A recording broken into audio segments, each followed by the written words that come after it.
आज हम बेचैनी में घूमते हैं, हर टाइम बेचैनी, हर टाइम चिंता, हर टाइम चिंता, हर टाइम वरी। क्यों? क्योंकि हम प्रार्थना करने वाले लोग नहीं हैं। अगर हम प्रार्थना करेंगे तो चिंता नहीं रहेगी, प्रार्थना करेंगे डिप्रेशन नहीं रहेगा, प्रार्थना करेंगे बीमारियां नहीं होंगी, क्योंकि बाइबल कहती है मुझ में की गई मेहनत कभी व्यर्थ नहीं होती, परमेश्वर ने कहा। जब मैं परमेश्वर में आया और प्रभु के बारे में मुझे मालूम हुआ, जब पहली प्रार्थना मेरे सिर पर हाथ रख के हुई थी, मैं कंप्यूटर इंजीनियर था, तब पहली प्रार्थना में समझ आ गई थी, क्योंकि मैं सब जगहों पे जा चुका था, सुसाइड करने वाला था, लेकिन ये बीमारियां और ये डिप्रेशन, नशे मुझे छोड़ के नहीं जा रहे थे। जिस दिन पहली प्रार्थना हुई, समझ आ गई थी कि मेरे जीवन में सचमुच परमेश्वर बड़े काम कर सकता है। जो पहला करंट मुझे प्रार्थना का लगा था, उससे मुझे समझ आ गई थी, लेकिन मैं हील नहीं हुआ, चंगा नहीं हुआ। और एक दिन पवित्र आत्मा ने मुझसे कहा वचन के जरिए, क्योंकि वचन मुझे पढ़ना पड़ता था, नहीं तो मेंटली अपसेट के अटैक होते थे मुझे, तो बाइबल पढ़ने से मेरे वो ठीक हो जाते थे। तो बाइबल पढ़ते पढ़ते वचन आया, हे मेरे प्रिय भाइयों, हियाव बांधो, दृढ़ रहो, क्योंकि तुम जानते हो मसीह में की गई मेहनत कभी व्यर्थ नहीं जाती। यहां लगा यह वचन दिल में, रेमा बन गया, मेहनत करनी शुरू की, 40 रोजे रखे, साल में 1 बार, 2 बार, 3 बार, 4 बार, 5 बार, 5वीं बार या 6ठी बार रोजे थे तो परमेश्वर ने मुझे छुआ और 2005 में उस डिप्रेशन से पूरी तरह आजाद कर दिया। आज 25 हो चुका, 20 साल से मैं पूरी तरह से आजाद हूं, नशे से, डिप्रेशन से। कारण क्या? प्रार्थना, जो परमेश्वर ने हमें अधिकार दिए हैं। आपने कंप्लेंट अपने पास्टर को की है? क्या आपने रोज प्रार्थना की है? आपने 2 महीने करके बंद कर दी, आपने लगातार प्रार्थना नहीं की। आपको वचन के ऊपर खड़े होना होगा जब अगर आप चाहते हैं रिजल्ट आए तो। संविधान में लिखा है अगर रजिस्ट्री आपके मकान की आपके नाम पर है तो कोई उस पर कब्जा नहीं कर सकता, लेकिन लोग कब्जा फिर भी कर लेते हैं। फिर आप क्या करते हैं? रोते हैं। क्या रोने से घर छूट जाएगा? आप लड़ेंगे, वो गैर कानूनी है। क्या करेंगे? आप केस करेंगे, कोर्ट में जाएंगे, संविधान के मुताबिक बताएंगे जज को संविधान में ये लिखा है और ये लॉ के मुताबिक ये मेरा मकान है। लेकिन आपको ये भूल गया कि बाइबल आपका संविधान है। शैतान ने आपकी सेहतों के ऊपर कब्जा किया हुआ है, आपके बच्चों को नशों में लगाया हुआ है, उसने आपके घराने पे, आपके फाइनेंस पे कब्जा किया हुआ है। आप सिर्फ रोते हैं, रोने से कुछ नहीं होगा। कंप्लेंट करते हैं, उससे भी कुछ नहीं होगा। आपको परमेश्वर के सामने जाना होगा, घुटने टेकने होंगे, हाथों को उठाना होगा, स्वर के परमेश्वर की ओर दुहाई देनी होगी और वो खोल देगा आसमान। मैं आपको फिर कह रहा हूं, वो आसमान खोल देगा और आपको उसी ऊंचाई पर लेके जाएगा जिसके लिए आपको उसने पैदा किया है। लेकिन हमें फैसला करना होगा कि हमारा सोता परमेश्वर है या नहीं। क्योंकि आपने कंप्लेंट भी करके देख ली, आपने रो लिया, अपने बच्चों से लड़ लिया, अपने हस्बैंड से लड़ लिया, अपनी वाइफ से लड़ लिया, अपने भाई से लड़ लिया, लड़के भी कुछ नहीं हुआ, रो लिया, करला लिया, कलेश डाल लिया, कुछ नहीं हुआ। परमेश्वर तुम्हें सिखाता है ना बल से ना शक्ति से, बल्कि उसकी आत्मा के द्वारा कि मेरे बेटे, मेरी बेटी, तुझे मेरे पास आना होगा। सेवकाई को चेंज करना है, मेरे पास आना होगा। जो लोग आपकी बात नहीं सुनते। 2011 में मैं बड़ा फ्रस्ट्रेट था। मिनिस्ट्री 7000 क्रॉस कर चुकी थी, 7000 की चर्च क्रॉस कर चुकी थी, लेकिन मैं बड़ा फ्रस्ट्रेट था क्योंकि मैं जैसा चाहता था वैसा काम नहीं होता था, टीम वैसा बिहेव नहीं करती थी। और मैं फ्रस्ट्रेट हुआ और मैं चला गया प्रार्थना में, देश को छोड़ दिया और 21 दिन के लिए प्रार्थना में चला गया। वो 21 दिन मैं अनमैरिड था, अपनी फैमिली से वैसे भी बहुत मैं कम बात करता था। मेरी मदर थी शायद, जो सेव हो चुके थे शायद 2011 में, वो भी नहीं हुए थे या एकदम से ताजे ताजे सेव हुए थे। कोई फैमिली मेंबर मुझसे बात नहीं करता था। 21 दिन सिर्फ प्रार्थना की। अपने होटल के कमरे में रहता था और जब प्रार्थना से उठता था तो मुझे मालूम नहीं होता था कि दोपहर का समय है कि रात का समय है कि सुबह है। मोबाइल छोटे होते थे, छोटा मोबाइल दिखता कि कितना समय हो गया।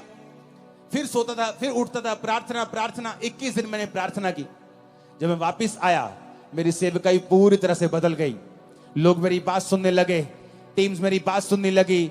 मेरे मन मुताबिक जो खुदा ने मुझसे चाहा था वैसा मेरी मिनिस्ट्री में काम होने लगा, क्योंकि परमेश्वर ने मुझे दिखाया कि तेरे प्रचार से भी कुछ नहीं होगा, तेरे चाहने से भी कुछ नहीं होगा, तेरी डेडिकेशन से भी कुछ नहीं होगा। जब तक तुम मेरे सामने घुटने नहीं टेकेगा, मेरे सामने नहीं आएगा।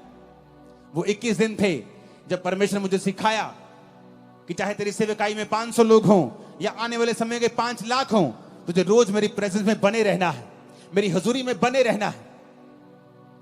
तब समझ आई और उसके बाद मैं रोज अपने आप को प्रार्थना में देने लगा। अपनी लाइफ में प्रार्थना को प्रथम स्थान दिया। आज चाहे मैं शादीशुदा हूं, मेरे बच्चे हैं, मेरी फैमिली है, बड़ी सेवकाई चर्च है, सैकड़ों ब्रांचेस हैं, लेकिन मेरी प्रार्थना का समय बढ़ा हुआ है, आगे से भी ज्यादा है मेरी प्रेयर का समय। क्योंकि मैं सीक्रेट जानता हूं, मैं ये भेद जानता हूं कि भेद है खुदा के साथ रहना, भेद है प्रार्थना करना, भेद है तुम दुख और सुख भोगी मनुष्य हो।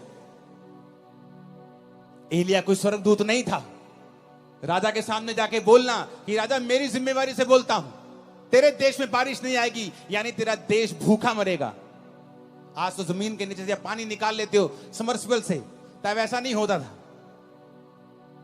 कुएं खोदने पड़ते, निकले पानी ना निकले उस इलाके में जहां वो रहता था। उसने जिम्मेवारी ली।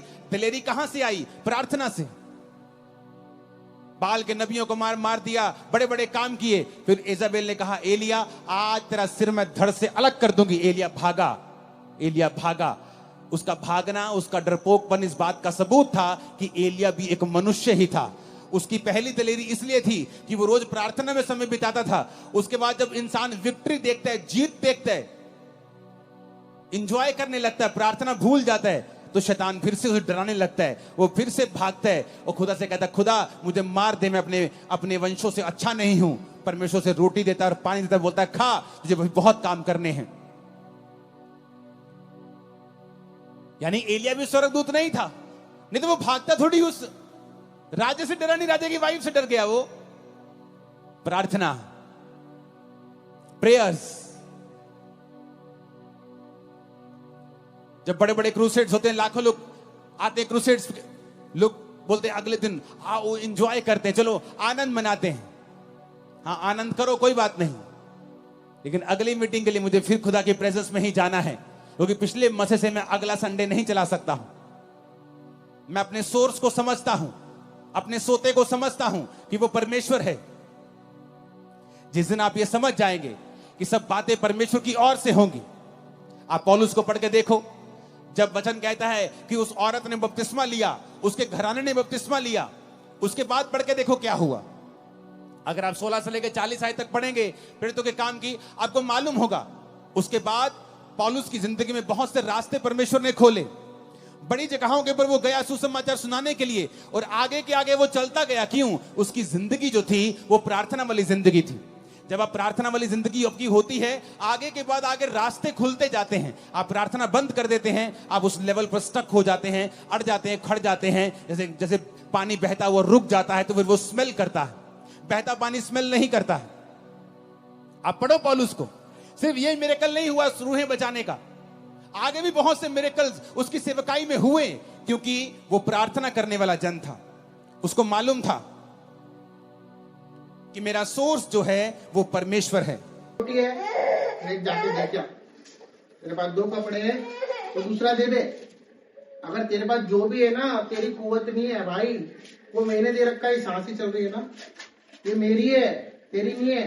मैंने किसी पर्पज से तुझे भेजा है, इसलिए भेजा है। पड़ोसी भी वैसे ही करता है, जो मनुष्य जो मूर्ति पूजा करता है, हर एक वो चीज करता है, गंदे काम करता है, वो भी वही करता है, सेम है। हमें उसमें क्या अंतर होगा? जब उसने बोला है कि तुम मेरे वचन को सुन ले, तो पड़ोसी भी हम बिठा लेंगे ना, भी सुन लेगा, वो सुन लेगा, आके बोले हाँ मैं भी जानता हूँ यीशु मसीह को, मैं प्रार्थना में जाता हूँ। प्रार्थना में जाने से और वचन पढ़ने से सब कुछ होता है, पर उसके साथ उसके कार्य भी करने पड़ते हैं। कोई गरीब है, कोई दुखियारी है, कोई परेशान है, किसी का कोई नहीं, किसी का पति चले गया, उसका कोई नहीं है, किसी का बाप पिलस रहा, किसी का भाई तड़प रहा, वो हमारा ही भाई है। उसका एक उदाहरण है जो कि हम वचन से देखेंगे, लूका 10 उसका 35 तक।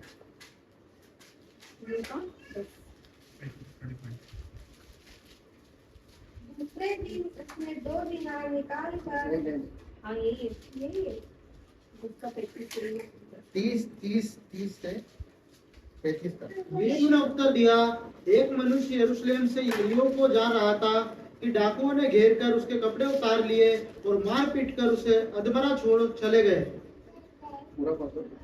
और ऐसा हुआ कि उसी मार्ग से एक याजक जा रहा था, परंतु उसे देख के कतरा कर चला गया। इसी रीति से एक लेवी उस जगह पर आया, वह भी उसे देख के कतरा कर चला गया, परंतु एक सामरी स्त्री वहां आ निकला वहां आ निकला और उसे देखकर तरस खाया। उसने उसके पास आकर उसके घाव पर तेल और दाखरस डालकर पट्टियां बांधी और अपनी सवारी पर चढ़ाकर सराय में ले गया और उसकी सेवा टहल की। दूसरे दिन उसने 2 दीनार निकालकर सराय के मालिक को दिए और कहा, इसकी सेवा टहल करना और जो कुछ तेरा और लगेगा वो मैं लौटने पर तुझे भर दूंगा। हालेलुया। हालेलुया। ये कौन था? सामरी। सामरी के विषय आप सब जानते, परमेश्वर को नहीं जानता था, जानते थे या नहीं जानता था, पर वो कार्य को जानता था करना, क्योंकि उससे पहले एक याजक आया, फिर लेवी आया। वो याजक कौन? जो आराधनालय में प्रार्थना गृह में रहते हैं, याजक, प्रेस्ट, वो लोग छोड़ के चले गए। प्रार्थना करते थे इसके लिए, पढ़े रहने दो, खून बंद हो जाएगा, है ना, ठीक हो जाएगा अपने आप। नहीं, जो नहीं जानता था उसने उठाया, उसने उसको पहुंचा, उसको लेके गया, उसको अस्पताल में भर्ती कराया और ये भी बोला दूसरे दिन कि जो पैसा लगे वो भी मैं दूंगा। फॉर एग्जाम्पल सिंपल दी कि अभी इन्होंने टेस्टिमनी दी थी कार्य करने की, मुझे मालूम मेरे बहन भाई सब इंटरनल करते हैं, पर ये बात मनन किए तो दीदी ने एक बेसहारा को सहारा दिया, समझ दी उसको, बोला कि नहीं तू उठ, तू कैंसर में नहीं है, मैं तेरे लिए प्रार्थना भी करूंगी, तेरे साथ चलूंगी भी सही। हालेलुया। तो वो उदाहरण है कि हम कार्य को भी करें। हम ऐसा ना बने कि भाई इसको भूख की जरूरत है और उसको हम प्रार्थना कर रहे हैं, इसको किसी और चीज की जरूरत है हम वो नहीं दे रहे और उसको उसके लिए प्रार्थना कर रहे हैं। कोई प्यासा है, हम बोल रहे हैं कि भाई हम प्रार्थना करनी है, पर उसके साथ साथ हमको उसके लिए समाधान भी निकालना है, क्योंकि परमेश्वर ने हमको बुद्धि दी है, समझ दी है। एक वचन और पढ़ लेते हैं लास्ट के अंत में, यिर्मयाह 23 उसका 16 वचन।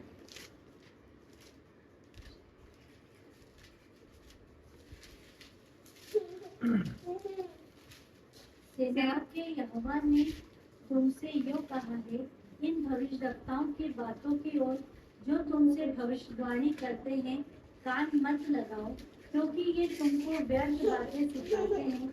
ये दर्शन का दावा करके यहोवा के मुख की नहीं अपने ही मन की बात कहते हैं। हालेलुया। हालेलुया। ये वो उदाहरण है जो आज दुनिया में हम जब YouTube खोलते हैं तो बहुत सारे झूठे भविष्यवक्ता आते हैं, वो ऐसी ऐसी चीजें सिखा रहे हैं आप लोगों को। परमेश्वर उससे घृणा करता है। परमेश्वर चाहता है कि हम उसकी सच्ची शिक्षा में चलें, किसी के मन के भरमाने में नहीं आए, क्योंकि वचन हमारे पास है। अगर कोई बोल रहा है, आज मैं बोल रहा हूँ, पर अगर वचन से अलग बोल रहा हूँ तो आप समझ जाओगे कि ये व्यक्ति झूठ बोल रहा है। इतना भेद हमको परमेश्वर ने दिया है। तो परमेश्वर, अगर हम जा रहे और किसी ने हमारी भविष्यवाणी कर दी तो हमको उसका जीवन भी देखना है। तो सच में मसीह है, सच्चा आदमी जो परमेश्वर के ऊपर उससे बुलवाता है। तो बहुत से ऐसे प्रभु घृणा करता है कि ये मेरे लिए आया था और ये अब मनुष्य की बातें सुनने लगे, वचन में नहीं देख रहा है, वचन में नहीं पढ़ रहा है, और किसी ने बोल जाए तेरे जीवन में तो तू कल कार लेके आने वाला है या कल तू ये लेने वाला है, पर वो सब मिलेगी। पर हमको ये समझना है कि हम सही में वचन पर ध्यान दे रहे कि नहीं दे रहे, वो परमेश्वर की ओर से ही होगी जो भी होगा। फिर से हम वही वचन पढ़ेंगे जो कि यूहन्ना 14 का 23 जो शुरू में मैंने पढ़ा है, मैं खुद पढ़ देता हूँ। इसलिए पढ़ेंगे क्योंकि सब हमने पढ़ लिया है, तो बहुत सारी नेगेटिविटी चीजें थी।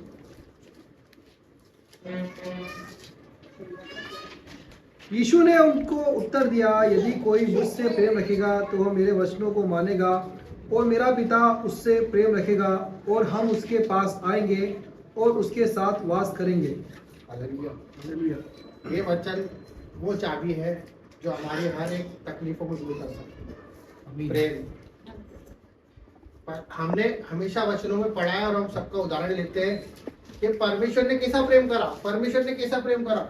देखो परमेश्वर ने किसी चंगाई दी, आज हम ये भी देखें कि हम उससे कैसा प्रेम करते हैं, क्योंकि उसने कहा कि जो मुझसे प्रेम करता है। आज अगर मैं बाइबल न पढ़ूं, है ना, आज अगर प्रार्थना ना करूं तो शायद उसके प्रेम को जान नहीं पाऊंगा, है ना। पर अगर किसी कहने में चलता रहूंगा तो परमेश्वर को नहीं जान पाऊंगा। तो मेरे को खुद को तैयार करना पड़ेगा कि उसको मैं कैसे प्रेम करूं।